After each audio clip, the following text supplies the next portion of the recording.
All right, let's jump straight into this. Welcome to today's Explainer, where we are going down a very dark, very thrilling rabbit hole. We are looking at the shadowy underworld of modern biology. I'm talking about the illicit, highly lucrative, and honestly terrifying world of black market gene editing. We're going to break down exactly how brilliant scientific minds get sucked into this underworld, how they build these entirely ghost lives for the global elite, and ultimately the devastating personal cost of holding that kind of unregulated power. Now, to really wrap our heads around this, I want you to drop directly into the shoes of a scientist who just pulled off the impossible. So picture this. Congratulations, you just gave a billionaire's son the eyesight of a hawk and the metabolism of a cheetah. I mean, take a second and let that sink in. You have literally rewritten the biological code of a human being for a massive payout. This isn't science fiction anymore. In this scenario, this is just your new, highly illegal day job. And the paradox of this life is just insane. On one hand, the rewards are absolutely astronomical. You're living in a glass-walled penthouse. You're wearing a watch that probably costs way more than your very first car. But then you look in the mirror and you realize, wait, I haven't seen the actual sun in 3 weeks. Why? Because you spent the last 6 months locked in a soundproofed basement lab, breathing in that sterile, suffocating smell of alcohol and high-grade growth mediums. The contrast is staggering. Extreme luxury paired with grim, absolute isolation. So, you might be wondering, how does a brilliant mind end up here in the first place? Well, it requires something known as accounting gymnastics. Succeeding in this world isn't just about being a good scientist. It's this incredibly clinical game of high-stakes logistics. And it usually starts with something surprisingly mundane: academic boredom. Imagine you're a brilliant PhD student on a rainy Tuesday, and you realize your quote-unquote legitimate career is just a slow crawl toward a mortgage you'll never actually pay off. Then it hits you. You have an epiphany. The human genome? It's really just ones and zeros. It's software. It's code. And if you know how to find the software glitches, you can create immense value out of thin air. So you start small. You fix a tiny DNA rounding error for a local fixer. And suddenly, you feel a rush that no university grant approval could ever give you. From that first thrill, it's a strict progression. You don't just jump straight to working for billionaires. You have to level up through 3 distinct phases of this ghost life. First, you start in the trenches as a biohacker. Then, you evolve into an underground specialist. And finally, if you survive, you reach the absolute apex, the asset architect. Let's look at level 1, the biohacker. At this entry point, you are taking on maximum risk for a tiny fraction of the reward. The gritty reality is that to the big players, you are basically furniture. You are completely invisible labor. You're working out of some damp garage, throwing on a digital mask like Tor just to buy CRISPR kits and sequencers off the dark web. Your day-to-day is fetching abandoned data from pharmaceutical servers, just trying to figure out what treatments the corporate giants are hiding. You aren't respected at all. You are entirely expendable. And the stakes here? Well, the crucial number to remember is 30. 30 years.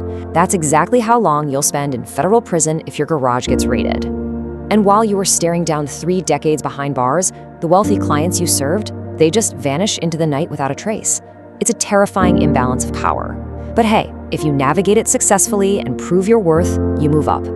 Which brings us to level 2, the underground specialist. So you've passed the loyalty test. You aren't just invisible labor anymore. Now, you manage the intricate logistics of silence. If you want to run a lab that alters the biological tells of associates trying to dodge the police, you need massive infrastructure. But it has to be completely invisible, so what do? You set up 8 different LLCs, literally just empty shell companies in places like Wyoming and Delaware. Their entire purpose is just to legally buy restricted enzymes and high-end centrifuges. Then, you make the money dance. You zip ghost money from Cyprus to Panama. And by the time the funds settle, your highly regulated lab equipment has completely disappeared from the grid. It is an absolute masterclass in obfuscation. Moving on to level 3, the asset architect. If you are truly brilliant, you don't stay in the shadows of logistics forever. You enter the inner circle. As an asset architect, you're essentially a biological CFO. You've totally transcended being lab tech. You're a magician for the elite. Get a load of this number, 63. That is your staff. You are now managing 63 people. Security operators, IT specialists, dedicated assistants, all of them required just to keep your high-tech, underground compound humming like a well-oiled machine.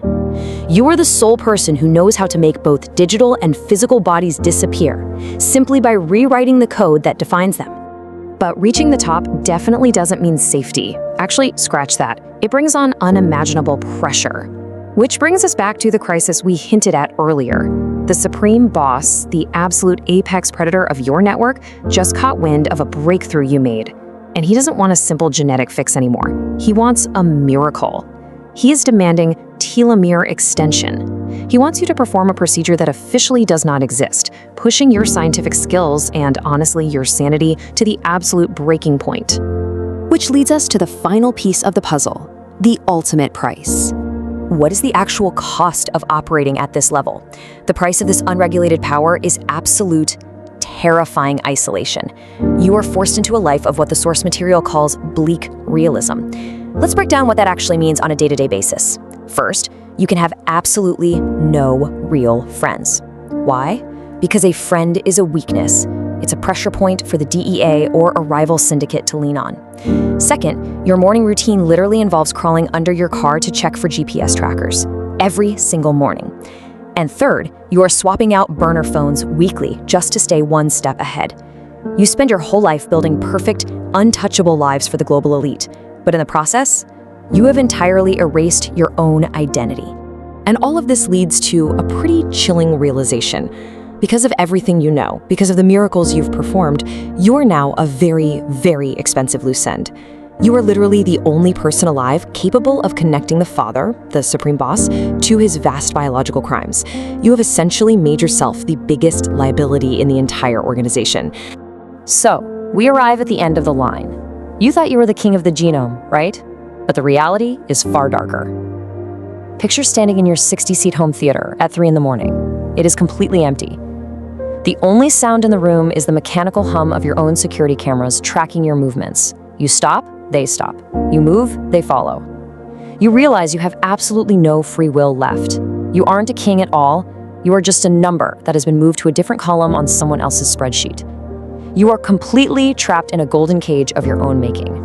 It's such a fascinating and deeply unsettling look at the hidden costs of extreme power. What we should really take away from this explainer is just how quickly the pursuit of knowledge and wealth can turn into a shadow identity that you would never, ever actually want to live. So I want to leave you with this final provocative thought to ponder.